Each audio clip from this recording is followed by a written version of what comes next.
Hello and welcome back to my channel. I am Carl and today we're going to talk about who is in the title race. Actually, you know what?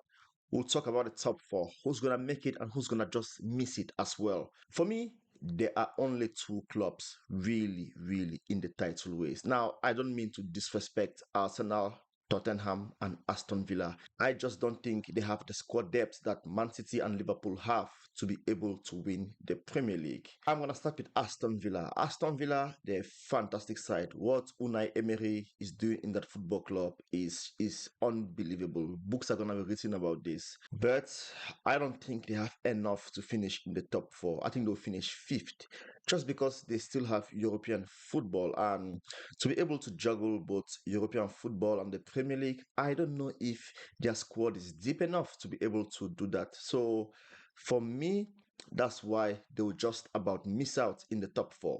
In fourth position, now, my opinion on this is going to change probably week after week. It's going to be between Arsenal and Tottenham.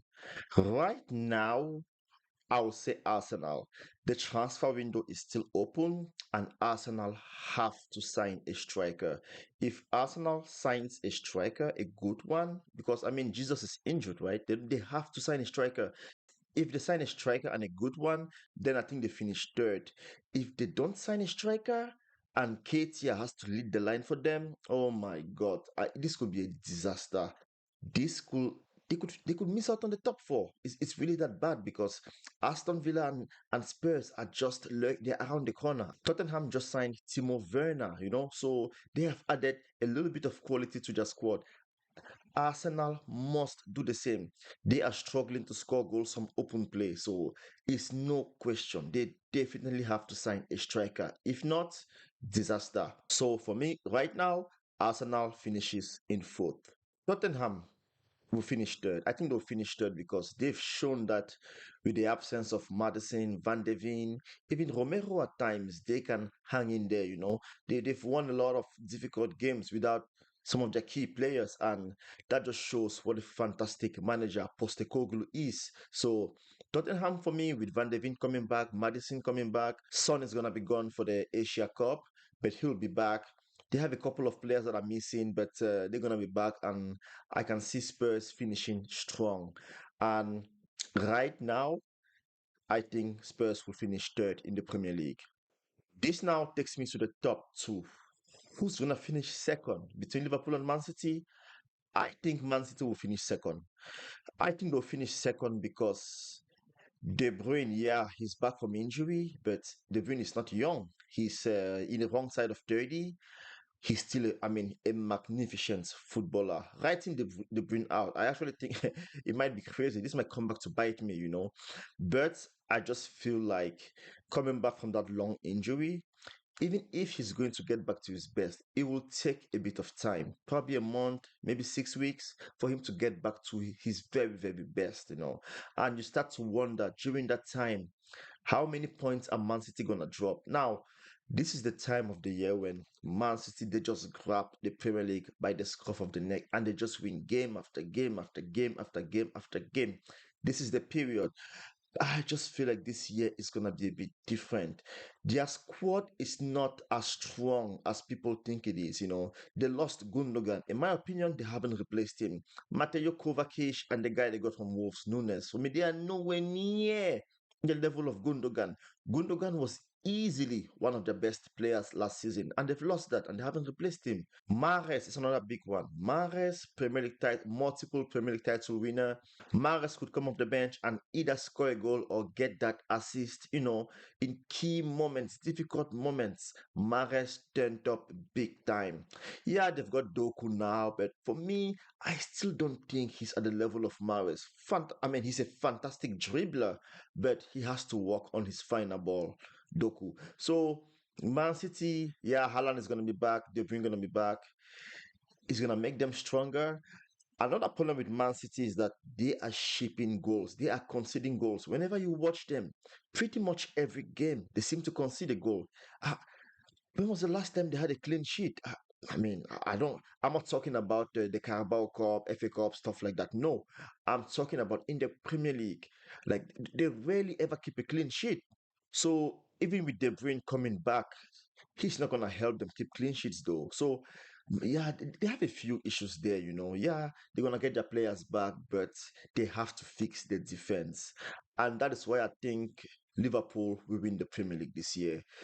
I think Liverpool club, what he's doing in that football club is absolutely magnificent.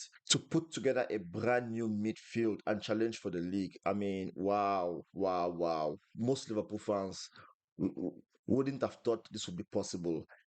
I actually, at the beginning of the season, I actually thought Liverpool would be in the title race only because I trust Klopp. I had no idea how he's gonna do it, but I just know that we have the best manager in world football, pound for pound.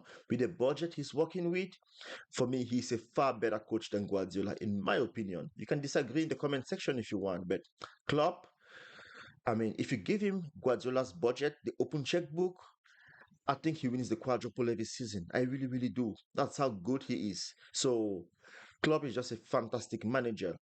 Now, if you look at Liverpool teams previously under Klopp, they never quite had the depth that the squad has. What I love with this Liverpool 2.0 is the depth in the squad. You can take out one player, bring another one, and the level of the team doesn't really, really go down. You barely notice it, you know. If Darwin Nunes is having a bad game, take him out, bring on Diogo Jota. Diogo Jota could score a goal, he could get an assist. We saw it in the Arsenal game, you know, when he came on. I don't remember who he came on for, but he was fantastic. And that is what Liverpool have right now, where they can take off this player and the other one comes in and he's playing so well. Man City has struggled at times with that because when they don't have Rodri, they don't really have anyone who can come in there and do that Rodri role, you know. So the level of the team drastically goes down and they struggle to win games without Rodri. While Liverpool, you can make an argument they don't have that issue because if McAllister is injured or not available, Wataru Endo comes in and you can make an argument he's a better DM than McAllister. That's how good Liverpool is, you know. Joel Matip is out injured. Konate comes in and he's probably even better than Matip. So, I mean, it's absolutely insane. If you look at the front four, Darwin Nunes, Luis Diaz, Gakpo, Diogo Jota, with Mo Salah still to come back, it's absolutely insane. The midfield, Sobosley, if you take Sobosley out, if he's injured, you can expect Gravenberg or even Harvey Elliott to come in and do a decent job, you know? Curtis Jones. I mean, the depth in the squad, the previous Liverpool team 1.0, they had Henderson, Milner, Wijnaldum, Fabinho, but after that, there was not really much after that, right? And that is what held them back at times, you know. And in attack, after Mane, Salah, Firmino, yeah, Origi, you know, Origi was a big game player, but he was not consistent in his goal scoring. Minamino, he was not quite good enough to play for Liverpool. So that's really what Klopp had coming off the bench. But this 2.0 side, oh my God, if you take Luis Diaz off, you can bring on Jota, you can bring on Gakpo. The level of the team is about the same. And that is why I think Liverpool will win the league because, in my opinion, they are the only team in the Premier League right now that you can pretty much take off any player, replace him with another player, and the level of the team doesn't drop that much. They beat Arsenal at the Emirates without Salah and Van Dijk. So that just goes to prove that they can score goals and they can keep clean sheets without two of their best players.